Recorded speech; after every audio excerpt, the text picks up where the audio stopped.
Hello, League. It is I, your commissioner, here again for the Week 7 recap. I apologize for the delay. I do have a job that requires occasionally for me to do things during the day, and I am not always able to meet my obligations to this league. Oh, I'm just kidding. I always make my obligations to this league. A really strong league, a great week, and we start the great Week 7 with a recap of a matchup that I think many of us thought was going to be a little bit closer. Many of us originally were hoping, for a different outcome, but it wasn't meant to be. Yes, I am talking about my matchup with Christopher. That is where we will start. I have to give Christopher credit. He put up 113 points. He was a really quality showing from him.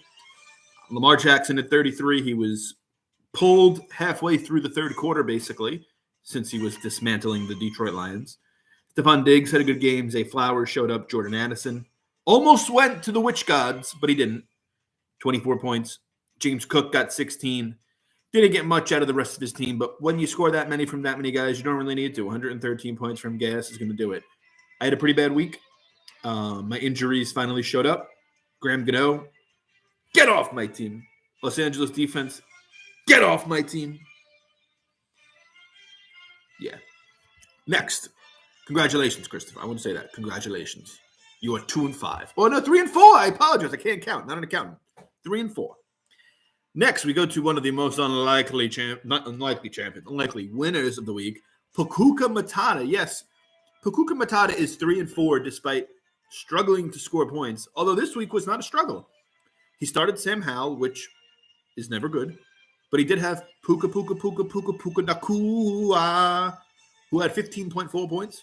Michael Thomas had 10.2. Jahmyr Gibbs had 18. He showed up finally at a Whip Pro. Jerome Ford had one good run. That was pretty much all he did. Darren Waller showed up. The Giants, are they back? They might be back. I don't think they're back. Cleveland D gave up 38 points, but managed to get 16 points. A good week for Andy in his 113. Kyle had 90. It was a respectable week. Gus Bus Edwards, 20. Kansas City D got 10. Kyle didn't have anybody bottom out. Everybody was above 5 points, which is why he got to 90. But it wasn't an amazing week. I think he would be the first one to admit that. There's room for growth always.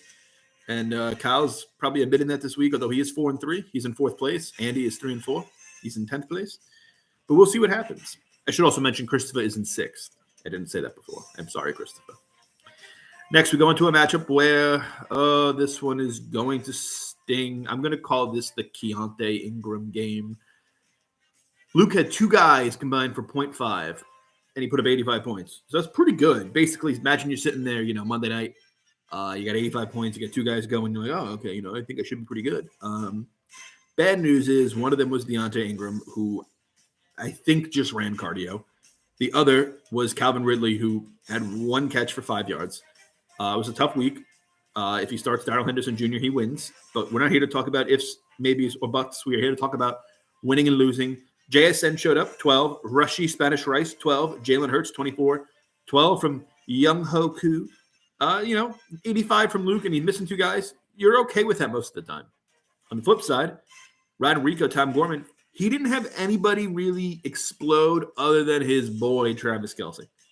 Tua Tagovailoa had 11 points, came back to earth, plays a good defense, doesn't play well, something to monitor.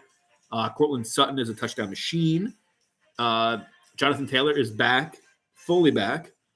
And I think, 96 points, you're going to take that every week. Zeke had 9.1. He showed up. Definitely has a lot of juice left. Way more than fucking Dalvin Cook.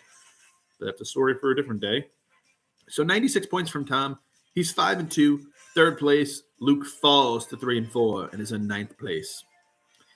Next, we will go to a matchup that came down to Monday Night Football. Patrick McCann advances to 3-4 as Wally Ball's Matt falls to 3-4. This is now a matchup that is 8th place versus 7th place after this week's standings. Kirk Cousins with 22, AJ Brown with 19, and Christian Kirk with 13. Rachaad White showed up with 9.9, but basically that's all that Pat got. Bijan Robinson was nowhere to be found, quite literally. They just put him on the bench with, I think, migraines. So 85 points and you're running your first round pick doesn't play. Pat will take that every time. Primetime Kirk showed out for him. Matt, he's got this problem at quarterback that I'm not going to say, I could have seen it coming. He's overrated. He's a bum. No, I'm not going to say any of that. McCaffrey got him 19. Matt lost this game by 9 points. He was in it. A field goal kicker misses, a kick. McCaffrey fumbles, and that's basically like 6 points right there. And then this thing's like a 2-point game coming down to the wire. San Francisco doesn't give up a touchdown in the end. I mean, this was a close game on Monday night. But Stokes falls. Amon-Ra got 10. McCaffrey still got 19. So he's usually good for that at least. But yeah, Matt's 3-4. Pat's 3-4. Pat's finding ways to win. Former champion, 2 former champions. I expect another bounce back week from both of these teams, but in particular, Matthew. Next, we go to, the man I just keep picking against here, Aitan Bag.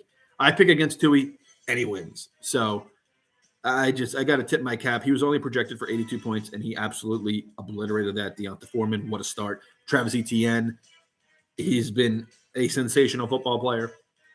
Jacoby Myers Law Firm, 11 points. He seems to get 11 points every week. Tyreek Hill, the best deodorant in fantasy sports. So good. And he dropped a touchdown. 112 points for Bag. You really just tip your cap. 30 fucking points from D'Onta Foreman. That's something. And then, Salvatore, the dinosaur, had 71 points. He had Mark Andrews get 18, Saquon get 15, and Geno get 14. So between those two, that's like roughly, call it 50 points of his 71. So it tells you what the rest of his team did. It wasn't great. Nobody above 7 points. And 14 from your quarterback's not amazing. So, Sal had a tough week. 71 points. He'll look to bounce back. He falls to 2-5. He's in 11th place. Aitan Bag, 6-1 in first place. Got to do a little tip of the cap there. It's well done from Bag. And last, I think this is one of those things where sun rises in the east, sets in the west, and Dylan's team doesn't put up 70 points. He started Jordan Love. He started Gabe Davis. He started Cole Kmet. Gabe Davis, Wan'Dale Robinson, Jerick McKinnon, Cole Kmet, and Matt Prater didn't combine for 10 points. That's 5 guys who got less than 10 points. Ooh, scary. Kamara was fine. Even Jordan Love was actually okay. Mike Evans, the truth. He's always fine. But, Russell had Pat Mahomes get 35 points because the Chargers defense stinks and the Chargers team stinks. And I wonder why that is. But, again, different story for a different day. Josh Palmer has shown out to be a pretty good wide receiver, 13.3. That's huge for him. That trade with him and Tui is just Kyron getting hurt and him having shipped them off the week before. Russell's team's in good shape. He got 100 points this week and he had 4 points from Austin Eckler. I think Russell's team is really looking good. He advances to 4-3. Dylan falls to 1-6. So again, your winners this week are Tom Gorman, Andy Unchained, Pat McCann, Jean Tui, Mark Russell, and Christopher Michael. So congratulations to all the winners. We'll be back again, as you know, for the power rankings and the preview.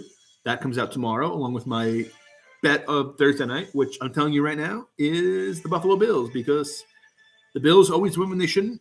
And if you bet on them like I did last week, they lose when you shouldn't. So good luck, everyone.